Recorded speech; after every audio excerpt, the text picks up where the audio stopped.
Welcome to Guide Guru. We hope this video helps. You start immediately by unlocking the S23 Ultra and confirming AOD is enabled. This is essential. Open Settings, tap Lock Screen, then Always on Display. Once there, make sure the main AOD toggle is on so styles appear. You do this first because style options don't show if AOD is disabled. Also, check battery saver isn't forcing AOD off. If it is, disable the saver or use custom power settings so changes will persist. Now you select the clock style itself. Tap Clock Style inside the AOD menu and browse the options. You can change analog or digital faces, adjust color and size, and add widgets for music or steps. This matters because customization affects readability and battery.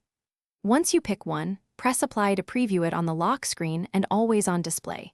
If you want more contrast, change colors now. If not, try a minimalist face to reduce power draw.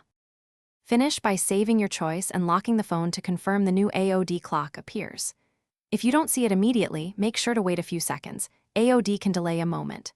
If problems persist, reboot the S23 Ultra, then reopen Clock Style and reapply. That usually clears glitches. As a key troubleshooting tip, check digital well-being, battery saver, or adaptive power settings. Those can override AOD and revert styles, so disable or adjust them to keep your clock. Thanks for watching. Consider subscribing if we helped you today.